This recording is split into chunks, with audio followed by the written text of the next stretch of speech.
की बीवी नेहा की हाइट बहुत ही कम थी। वो इतनी नाटी थी कि लोग उसका कई बार मजाक बना देते।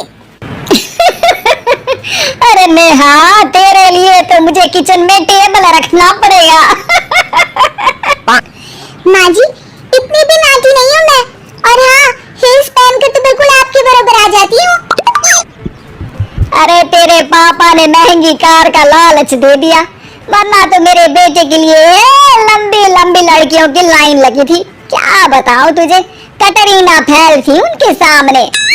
पर माँ जी, आपका मयंक भी तो हाइट में कौन सा अभिषेक बच्चन की तरह है जो कटरीना मिल जाती। वैसे भी मेरी और इनकी जोड़ी तो राम सीता की जोड़ी है, राम सीता की। एक दिन सभी खाना खा रहे होते हैं, तभी माँ, दाल बहुत अच्छी बनी है, जरा और देना। रुको जी, मैं लेकर आती हूँ, किचन में है। वैसे भी मैं खड़ी ही हूँ। ये सुनकर सास हंसने लगती है। तुम खड़ी हो या बैठी, एक जैसी लगती हो। बस कीजिए जी, अभी हिल्स नहीं पहनी है। वैसे भी हिल्स पहनती हूँ तो आपके बराबर ही लगती हूँ। एक दिन नेहा सब्जी लेने बाहर निकलती है तो पड़ोसन कहती है, अरे देखो देखो कितनी नाटी है। मयंक तो दिखने में अच्छा है, हाइट भी ठीक ठाक है, फिर क्या जरूरत थी ऐसी नाटी बहू लाने की। दहेज बहन दहेज, अंधे हो गए थे पैसों के पीछे, अब करे जब हंसाई। दोनों की बात नेहा सुन लेती है और उसे बहुत गुस्सा आ जाता है। आंटी जी, एक बात बताओ, मेरे पापा के पास पैसे हैं, उनको अच्छी लड़की की तलाश थी, ये पसंद आए और शादी हो गई। इसमें मेरा क्या कसूर है जो आप लोग मुझे सुना रही हैं? अरे नहीं नहीं नेहा, हम तो तेरी सास की बात कर रहे थे कि कितनी लालची औरत है। देखिए, वो लालची नहीं है। हाँ, उनकी कुछ शौक है जो वो अपने बेटे से पूरा करवाना चाहती है। और देखा जाए तो उसमें उनकी गलती भी क्या है भला?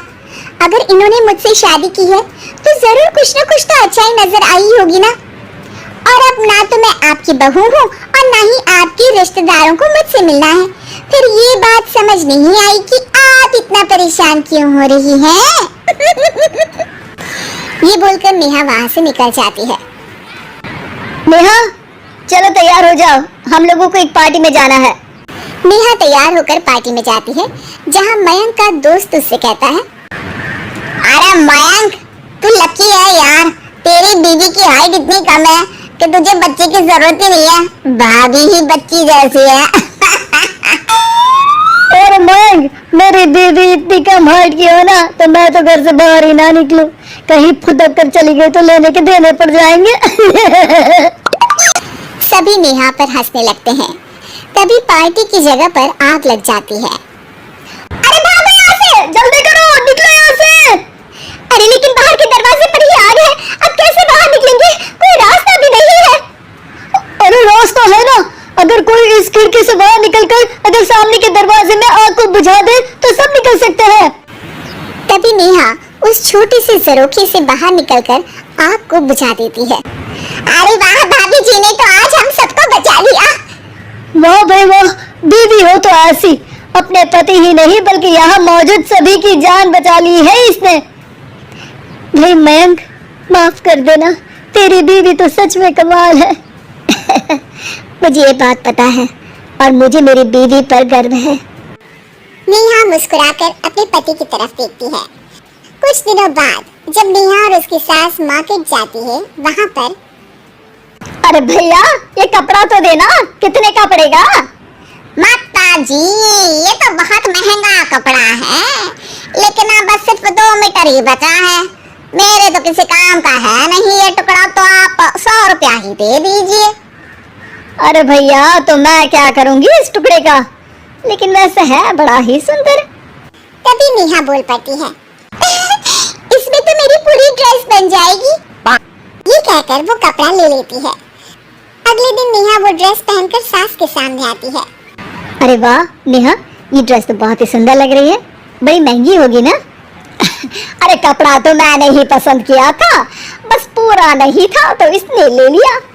सिर्फ 200 रुपए की ड्रेस है ये पूरी। देखो माँ जी, नाटी होने का भी कम फायदा नहीं है। जैसे तैसे दिन कट रहे थे। सास और पड़ोसियों के मजाक बनाने का सिलसिला चल ही रहा था कि एक दिन मोहल्ले से जोर जोर से आवाज आती है, हाय रे मैं मर गई, भगवान मैं क्या करूं? अरे क्या हुआ? देखते हैं तो सभी एक हॉल के सामने भीड़ लगाकर खड़े हैं। मेरा बेटा प्रिंस गड्ढे में गिर गया है। पड़ोसन जोर जोर से रोने लगती है कि तभी वहां नेहा आ जाती है। रोइए मत, मैं प्रिंस को लेकर आती हूँ।